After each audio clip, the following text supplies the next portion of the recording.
Kita bertemu kembali Bapak Ibu Saudara sekalian dalam program Zoom dan kita akan melanjutkan topik kita tentang pengajaran dari Injil Matius. Hari ini kita akan membahas satu topik yang menarik, yaitu tentang mengumpulkan harta. Mengumpulkan harta. Kita melihat dari tema ini dari Matius pasal yang ke-6 tentang mengumpulkan harta. Saya menyadari waktu kita bahas tentang topik mengumpulkan harta, tidak setiap orang mampu untuk bisa mengumpulkan harta karena hanya untuk orang-orang tertentu yang punya penghasilan cukup atau yang bekerja keras dan bisa mensisihkan uangnya untuk tabungan, maka orang ini yang tergolong orang yang sedang mengumpulkan harta. Jadi tidak semua orang yang bisa melakukan hal ini. Dan kalau kita lihat dalam Matius pasal yang ke-6, Alkitab mengajarkan ayat yang ke-19 sampai 21, janganlah kamu mengumpulkan harta di bumi ngengat dan karat merusakannya, dan pencuri membongkar serta mencurinya. Tetapi kumpulkanlah bagimu harta di sorga ngengat dan karat tidak merusakannya, dan pencuri tidak membongkar serta mencurinya. Karena di mana hartamu berada, di situ juga hatimu berada. Alkitab mengatakan dengan jelas bahwa kalau kita kumpulkan harta, kumpulkanlah harta di sorga. Dan hanya untuk orang-orang yang mampu bekerja keras, yang bisa melakukan tugas ini, mengumpulkan harta. Ya, yang kerja keras dan bisa mensisihkan sebagian dari penghasilannya, maka orang inilah yang sedang mengumpulkan harta.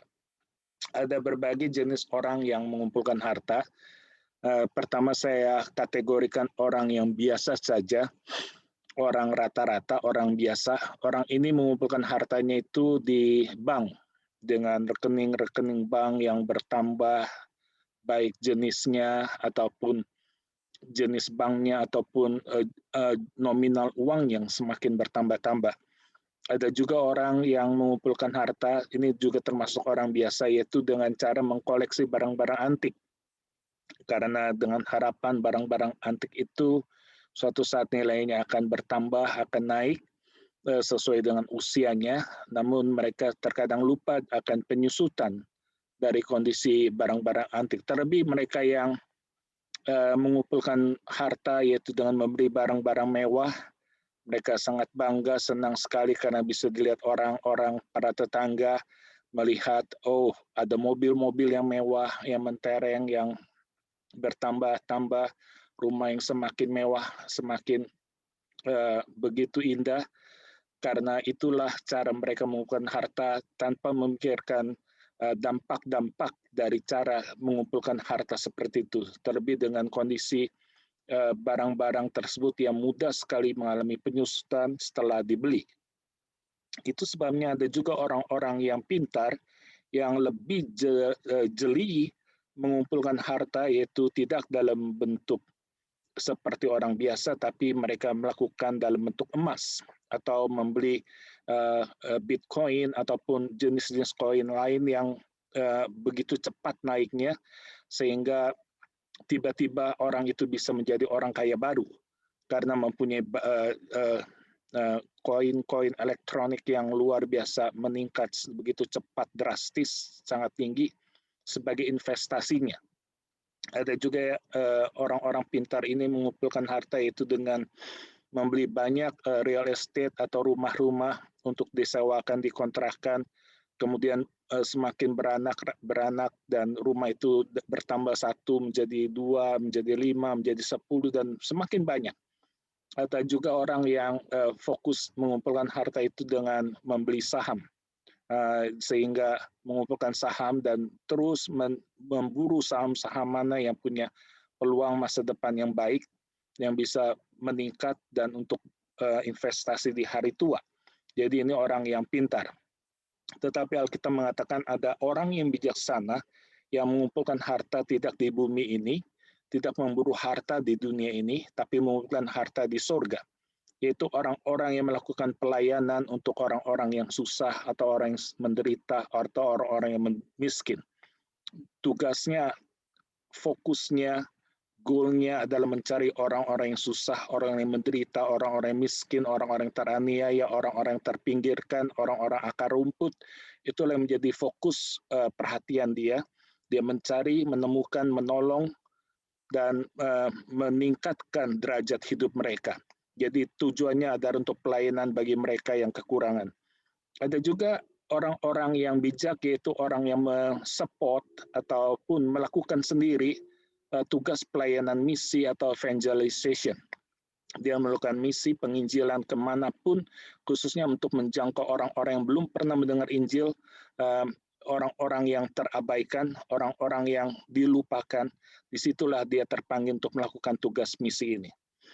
Ada juga orang-orang yang terpanggil khusus untuk melakukan tugas khusus dari Tuhan, seperti dalam Filipi 3 ayat 13-14 mengatakan, aku melupakan apa yang ada di belakangku dan mengarahkan diri kepada apa yang di hadapanku dan berlari-lari pada tujuan untuk memperoleh panggilan surgawi. Jadi ada panggilan khusus apa yang Tuhan berikan dalam hidup saya, dan itu yang saya ingin kejarkan dan itu yang saya ingin lakukan sebelum segala sesuatunya terlambat. Dan Tuhan Yesus mengingatkan kita, waktu kita mengumpulkan harta, ada 3 musuh yang harus diawasi, yang harus diperhatikan. Musuh pertama itu adalah ngengat.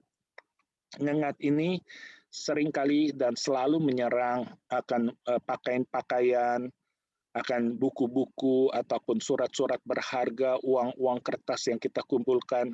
Semua bisa rusak, semua bisa habis, semua bisa hancur, semua bisa tidak lagi bisa dipakai karena dirusak oleh ngengat ini. Jadi Tuhan berkata, buat apa kumpulkan harta-harta tersebut, karena ada musuh ngengat yang bisa menyerang, merusak, dan menjatuhkan harga barang-barang tersebut, bahkan tidak bisa dipakai lagi. Ada juga karat yang suka mengumpulkan barang-barang antik, rumah-rumah, ataupun mobil-mobil mewah, toh semuanya akan berkarat dan semuanya akan habis. Tidak ada lagi gunanya karena sudah menjadi bangkai, karena karat yang merusak menyerangnya. Atau ada juga pencuri yang mencuri uang kita di bank, mungkin waktu kita ambil dicuri, atau secara elektronik dengan kecanggihannya mereka bisa mencuri uang tersebut secara elektronik tanpa kita sadari, dan tiba-tiba rekening kita hilang jumlah nominalnya karena sudah dicuri secara elektronik. Ataupun barang-barang berharga yang dibegal, dirampas, dijarah sehingga semuanya habis dan terkadang bisa mengancam nyawa karena begitu sadisnya perampok datang mengambil barang-barang berharga itu. Atau barang-barang antik yang juga dirampas, diambil, dicuri, ditipu oleh sang pencuri ini. Alkitab juga mengajarkan kita bahwa hidup di dunia ini, janganlah mengumpulkan harta di dunia, karena hidup di dunia ini seperti kita sedang nginap di sebuah hotel. Waktu kita pergi ke hotel, tentu yang kita bawa tidak ranjang yang nikmat, yang sudah cocok dengan kita yang kita bawa ke hotel, ataupun buku-buku perpustakaan yang suka kita baca di rumah, buku-buku pustaka kita bawa ke hotel, tentu tidak. Atau pakaian-pakaian yang kita sukai, seluruh satu almari kita bawa ke hotel, tentu tidak. Hanya orang-orang yang kurang bijaksana yang melakukan hal itu. Sebab sewaktu kita nginap di hotel, apalagi hanya seminggu, tentu yang dibutuhkan adalah sebuah koper atau mungkin 2 koper per orang. Tidak banyak barang-barang yang dibawa dari rumah waktu kita nginap di hotel, hanya barang-barang yang kita butuhkan selama kita liburan untuk tinggal di hotel tersebut. Demi untuk kenyamanan dan juga untuk menghemat biaya pengeluaran. Jadi tidak banyak, tidak seluruh barang, hanya barang-barang penting yang kita bawa sewaktu kita nginap di hotel.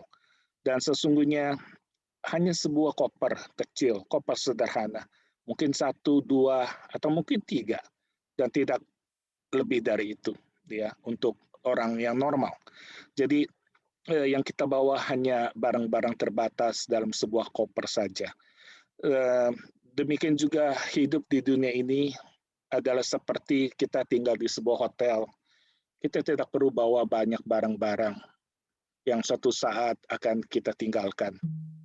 Yang kita butuhkan adalah gimana kita bisa memanfaatkan barang-barang yang ada tersebut untuk kepentingan harta kita yang kekal di sorga. Jadi bawalah dan simpanlah barang-barang berharga itu di sorga. Karena hidup di dunia ini hanya seperti tinggal di hotel, sementara suatu saat akan kita tinggalkan dan kita akan pulang ke rumah kita yang kekal di sorga.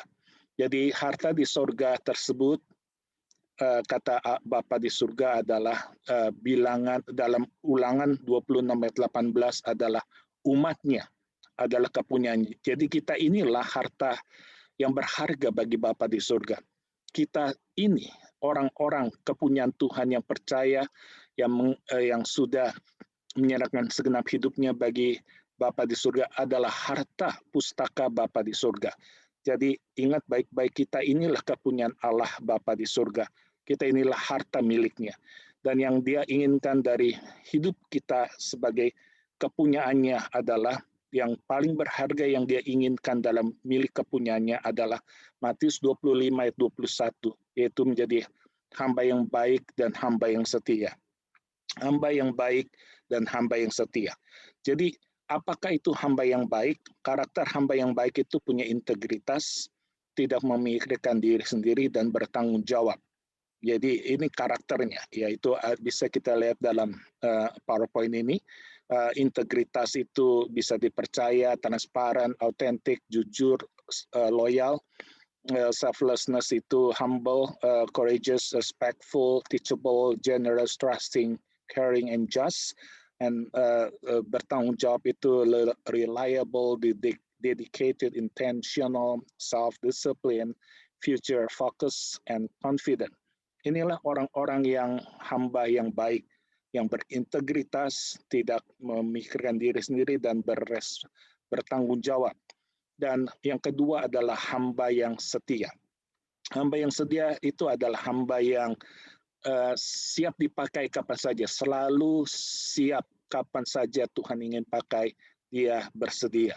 Dan tidak pernah merosot akan semangatnya. Kalau dulu 100% menggebu-gebu ke Tuhan, walaupun sudah 30 tahun, dia tetap bersemangat menggebu-gebu, walaupun usianya sudah senja, tetap berapi-api buat Tuhan. Ini hamba yang setia.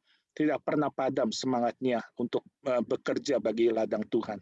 Dan tidak pernah, jarang sekali untuk melewati kesempatan untuk pelayanan. Jadi seringkali dia jarang sekali untuk bolos, selalu tepat waktu, siap sedia kapan saja, dan menepati janjinya.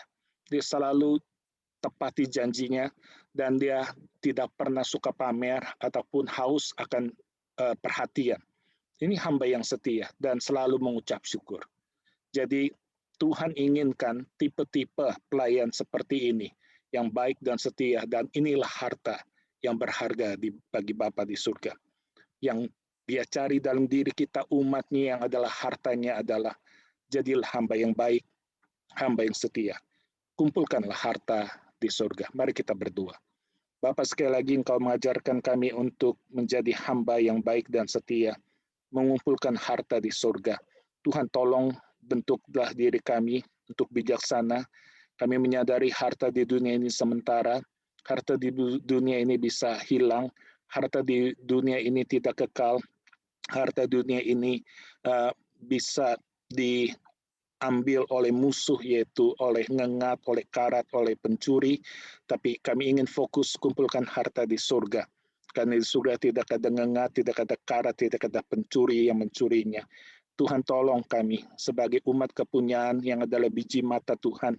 Kami ingin menjadi hamba yang baik, hamba yang berkarakter, dan juga hamba yang setia. yang siap dipakai dan selalu berkobar-kobar sampai akhir hidup kami. Bentuklah kami ya Tuhan, untuk semakin indah, semakin bercahaya bagi kemuliaan-Mu. Demi nama Tuhan Yesus kami sudah berdoa. Amin.